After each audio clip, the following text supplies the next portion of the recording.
Twins here, Joshua Wordy, Jeremy Wordy.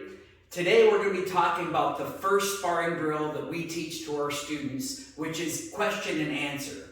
Question and answer is basically one person is asking a question, which is an attack, and then the other person has to come up with an answer or a defense to that attack. Now the questioner can attack with any attack that they want. However, today we're going to structure this conversation a little bit.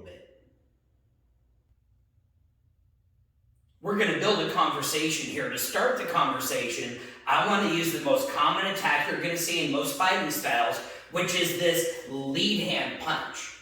Now you don't want to throw these punches and these attacks like you would typically do in your form, like going from here.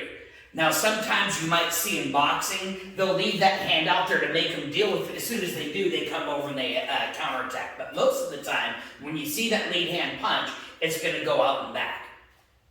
Now I want to talk about the target that we use. You'll notice if I go to his head, my arm is raised at a slight angle. The more my arm raises at that angle, the further my hand gets away from him. So really where I want this lead hand punch to go is to the body when my arm is straight. I mean, you think about, especially if he was this tall, how close would I have to get to be able to reach his head, as opposed to being able to just reach him from right here. If you have to jump to punch the head, that's probably not going to be a very effective punch. So now, even though this would normally be a fast punch, for his answer, I'm going to throw it nice and slow, and I'm going to retract it nice and slow. That way he can decide in a moment what's his answer to my question. Let's take a look at a couple answers to this question of the jab.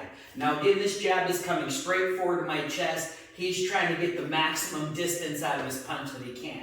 If I try to block this up, you can see the problem there if I might be pushing his punch into my face. If I try to block it down, it's the same thing. If I can't get that arm all the way to the outside with a low block, he's going to end up punching me in my stomach. So one of my best things I can do is like this boxing, smack that hand away. Normally just come here and they throw the strike. The advantage of this inside pass is I'm turning his body away from being able to use that hand. Another answer might be to do like this middle block, but you'll see what that does is that opens up his strike to me. Now the advantage of this middle block is it does open up targets on the inside. But if I can just pass this to the inside, now this gets me to where I am less threatened by his targets and he's going to have to turn to meet me. Another answer I could have to this question is evade. Now obviously I don't want to try to duck this punch because you see what that did to me. I won't be able to jump over it. But the evade from one side to the other. I don't want to dodge over here because I have the danger of this strike and this kick. So if I can, I want to evade to his back. And what I did is I moved to the side and forward at this angle, and that got me to where I have some really good targets lined up. And again, he would have to turn to face me before he could attack again. Now, best of all is like what I did earlier, is I did my evade and my block at the same time. And if he's throwing that punch out and back, you can kind of see how I'm in here where I have control of his arm, I have control of his head, and I also have a target to be able to strike his rib. Now let's go ahead and have a conversation with this jab. So first of all, for me as the attacker, when I'm throwing this jab out there, I want it to go initially nice and slow, and I want it to go at the target I was initially aiming at. What I'll see a lot is I start throwing the punch and he'll move and the other person will move their hand to follow him. Like their hand is a heat-seeking missile. That's not generally how it's going to work in real life. So I want to be a good partner. I want to put it out to where I'm not missing him, but I'm going to throw this punch slow motion like I'm actually hitting him in the chest, and then he's going to respond to it. When he's done, I pull the hand back. I'm going to change my position, and I'll follow it again. And then I'll change my position, and I'll follow it again.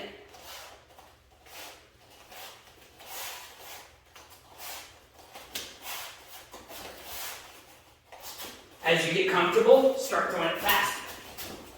Out and back, out and back. Let's take a look at the next question in our conversation, which is going to be the reverse punch. Since I started my jab as a mid-level punch, I don't want all my punches to go to the same spot. I want to change level and I want to change sides. So in this case, since I started with a mid-level punch, my follow-up follow-up, the reverse punch is going to be a high-level punch to the face. If he's wearing sparring gear, I'm going to try to punch him in the sparring gear. But keep in mind, in a real fight, I don't want to be trying to punch him there. That's going to hurt my hand. Maybe if I did a palm strike, that might be effective. But just for the purpose of this, it's going to be a nice, slow, high section reverse punch. So let's talk about a couple of the answers to this reverse punch. And again, there's more than one answer you could come up with. Number one, since it is a high section punch, I could do a high block with that. Now when I do this high block, I want to be careful not to push on the forearm. I want to push up at the elbow, because if I push at the forearm, all I have to do is bend his elbow and he gets around my block. So I want to be practicing that on my high block. You can see the nice opening it gives me right there. When he goes to retrieve his hand back, I have control of that elbow still. I could do a middle block and block it to the outside, but again, you see that this hand, it has an advantage to come in. Now, if I have both my hands up and I do a middle block here, this is naturally in the way to block it, so that's a good thing. But again, one of the best bets is that when he strikes me here, if I can block to this side, because again, I am turning his body away from that punch, I'm opening up some targets over here. If I can combine that with an evade, I can move to the side, block to here, and you can see the targets that I have open. And I'm off to the side, he's going to have to try to turn to face me before he can attack me again. Another evasion that I can do besides moving off the side is the duck. I'm ducking straight down, I'm keeping my head up, I'm looking at the target. I don't want to duck like this because this puts my face in danger. I don't want to drop my hands when I duck, because again, my face is in danger.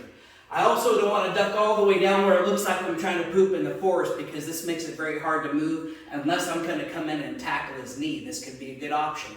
Things that you can explore in your question and answer time.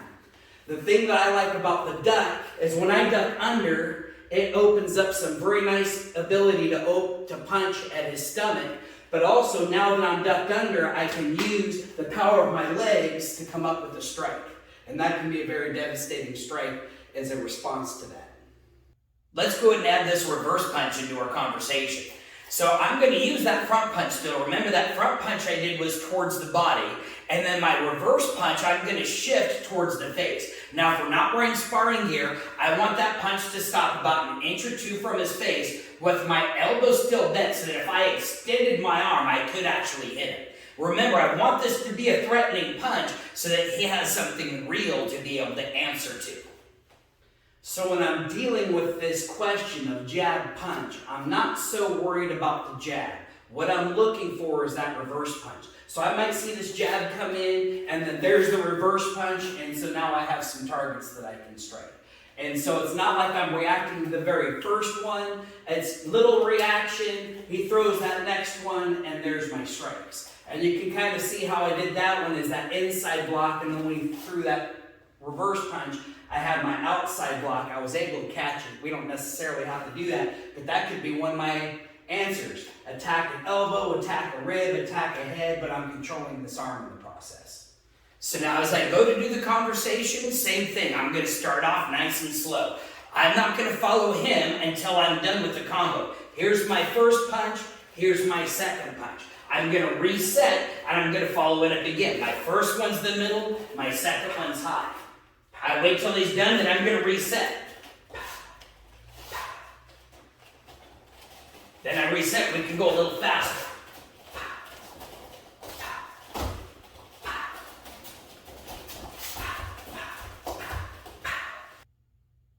Let's end our conversation with a kick.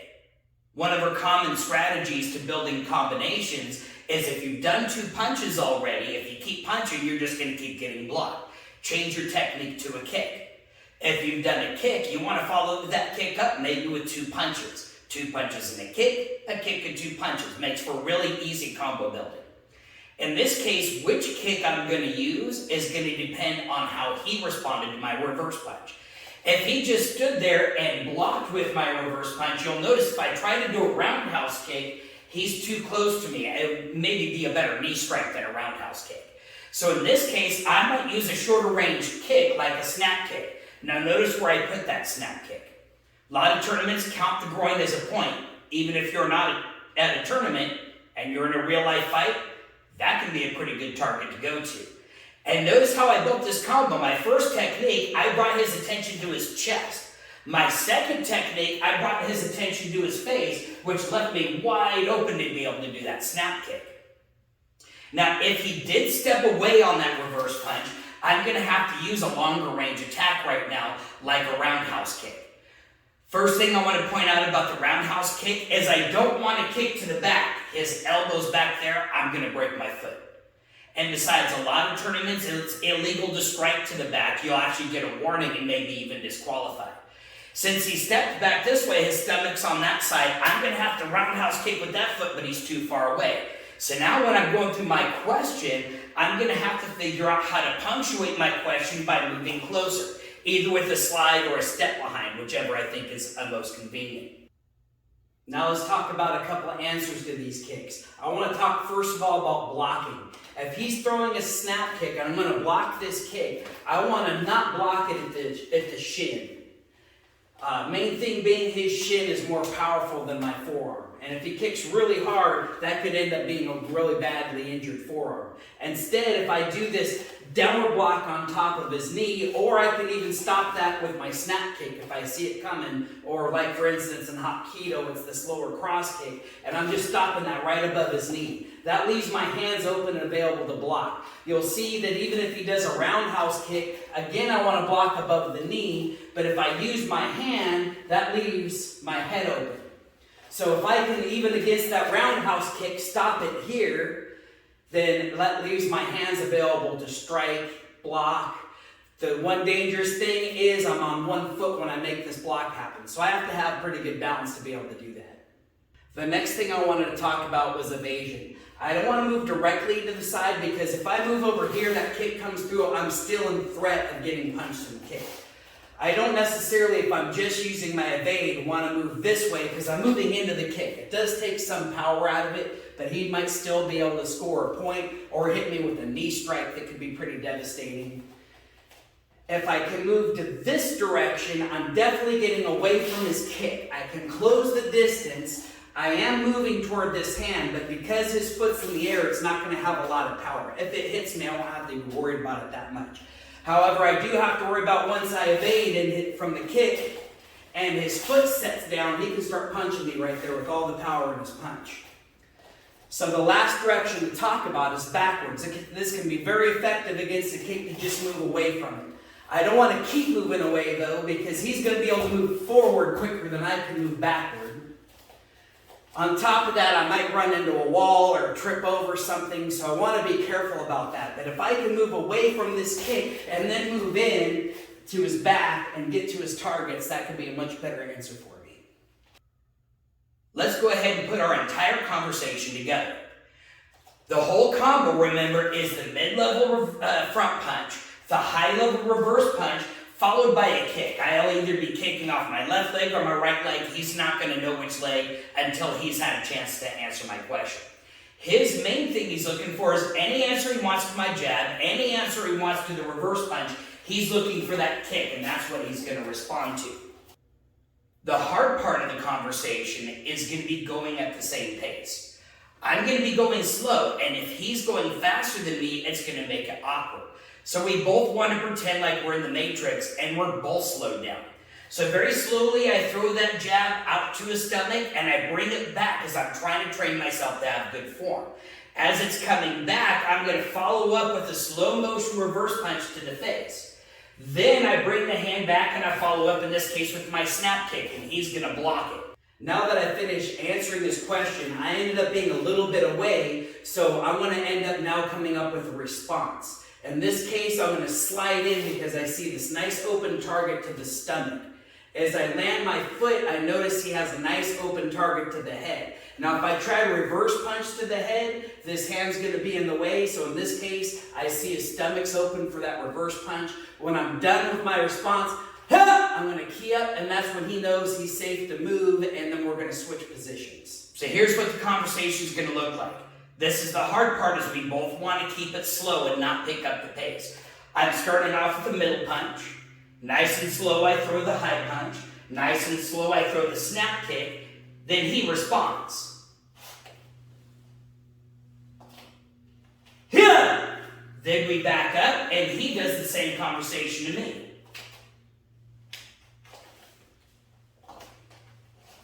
Here!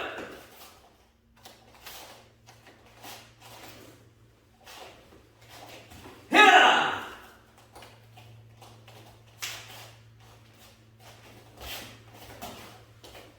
Here! Once you guys are both familiar with this conversation, you can then increase the speed. If you are going to increase the speed, you're going to at least want to put a mouthpiece on. If you're going to go to full speed, you want to make sure you get your sparring gear on too, because accidents do happen. But once you're really comfortable with that question and response, obviously in a real fight, the person's not always throwing the same combination. So what you'll then do is you'll have a conversation with each other. You're going to talk about what's the punchline. The punchline might be that roundhouse kick. The punchline might be the reverse punch. And in that case, the questioner can ask any questions they want. He's specifically looking for whatever punchline we agree on. In this case, let's say the punchline is a roundhouse kick. Again, we're going to keep this really slow, but it's going to be more like a simulated sparring match. We take our stance. I'm slowly moving around and throwing punches till he sees the roundhouse kick. Then he's going to respond. Now that my side of the conversation's done, it's his turn to be the interrogator.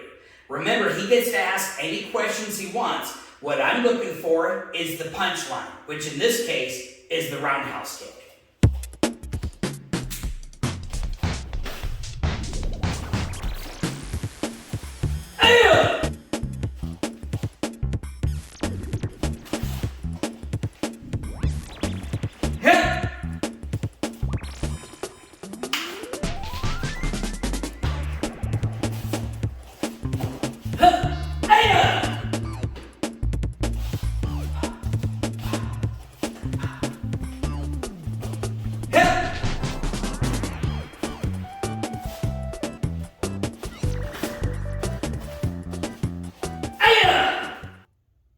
And again, with this exercise, just have fun with it. Explore some of your attacks as the person asking the question. Doesn't have to be punches and kicks. I could do a grab, I could do a tackle, I could attack with a weapon, and he's going to get a chance to decide what his answer to that would be. When you're giving your response, try some fancier things like spin kicks when you move off the line.